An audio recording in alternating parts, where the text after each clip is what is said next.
जय श्री सच्चिदानंद।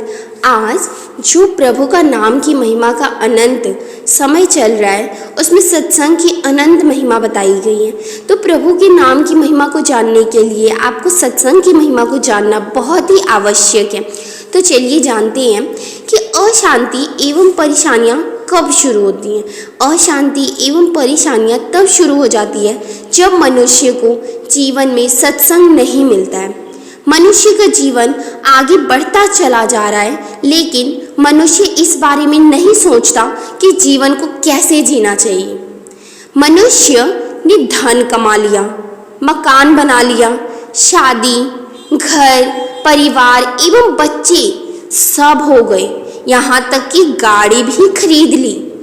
और यह सब कर लेने के बाद भी मनुष्य का जीवन सफल नहीं हो पा रहा है, क्योंकि जिसके लिए यह जीवन परमपिता परमात्मा ने दिया था ना, उसको तो समय पर किया ही नहीं और संसार की वस्तुएं एकत्र करने में अपना सारा समय नष्ट कर दिया। जीवन तो मिला था भगवान के भजन सुमिरन करने के लिए, लेकिन मनुष्य भौतिक वस्तुओं का दास बनकर माया की प्राप्ति के लिए, पैसों की प्राप्ति के लिए दिन रात इधर उधर भटकने लगा। और इस तरह से मनुष्य का जो कीमती समय था ना, वो नष्ट हो गया।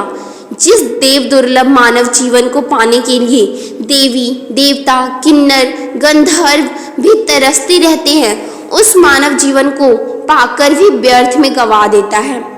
देवता लोगों के पास तो भोगों की कमी नहीं, लेकिन फिर भी देवता लोग मनुष्य शरीर पाकर ही भक्ति का पूर्ण आनंद और श्री गुरु महाराज जी की सेवा एवं संतों की कृपा से सत्संग का सानिध्य प्राप्त करना चाहते हैं।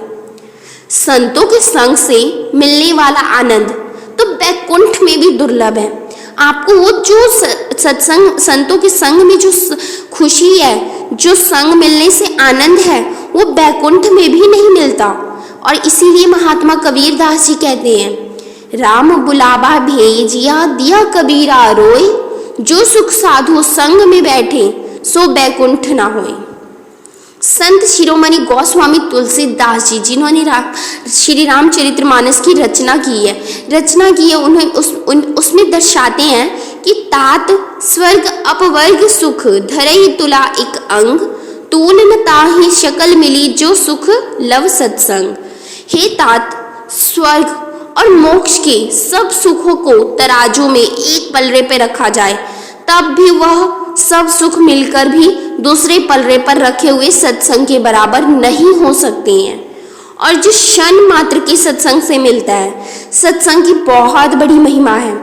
सत्संग तो वह दर्पण है जो मनुष्य के चरित्र को दिखाता है और साथ साथ चरित्र को सुधारता भी है। सत्संग से मानव जीवन को जीवन जीने का तरीका पता चलता है। सत्संग से ही मानव को अपनी वास्तविक कर्तव्य का पता चलता है। मानस में एक जगह आता है कि सत्य संगत मुद मंगल मूला, सोई फल सिद्ध सब साधन फूला। अर्थात सत्संग सब मंगलों का मूल है। जैसे फूल से फल और फल से बीज और बीज से वृक्ष बनता है, उसी प्रकार सत्संग से विवेक जागृत होता है और विवेक जब जागृत होने पर भगवान के प्रति प्रेम बढ़ने लगता है और प्रेम से प्रभु की प्राप्ति होती है। सत्संग से मानव के करोड़ों जन्मों के पाप नष्ट हो जाते हैं। सत्संग से मानव जीवन मन विशुद्ध होता है और सत्संग से ही भक्ति मजबूत होती है। भगवान की जब कृपा होती है ना, तब मनुष्य को सत्संग और संतों का संग प्राप्त होता है। यानी जब आप चाहते हैं तब सत्संग प्राप्त नहीं होगा, जब भगवान चाहेंगे तब सत्संग प्राप्त होगा आपको। और जब सत्संग प्राप्त होता है, उसे भगवान की कृपा समझिए, तब मनुष्य को सत्संग और संतों का संग प्राप्त होगा। एक क्षण का सत्संग भी दुर्लभ होता है, जो बहुत मुश्किल से मिलता है। एक क्षण के सत्संग मात्र से मानव के समस्त विकार नष्ट हो जाते हैं। इसीलिए तो कहते हैं कि एक घड़ी आधी ती पुनियाद, तुलसी संगत साध की कटे कोटि अपराध। सत्संग में बताई जाने वाली बातों को जीवन में धारण करने पर ही आनंद की अनुभूति और प्रभु से प्रीति होती है। आज के मानव का मन और बुद्धि विकारों में फंसती जा रही है। हर पल चिंतित, हर पल चिंता करने में लगा रहता है मन, और हमेशा परेशान रहता है। इन सब का कारण अज्ञानता है। जब हम कोई मशीन घर में लेकर आते हैं तो उसके साथ एक बुकलेट यानी पुस्तक मिलती है, जिसमें मशीन को कैसे चलाना है उसके बारे में लिखा होता है।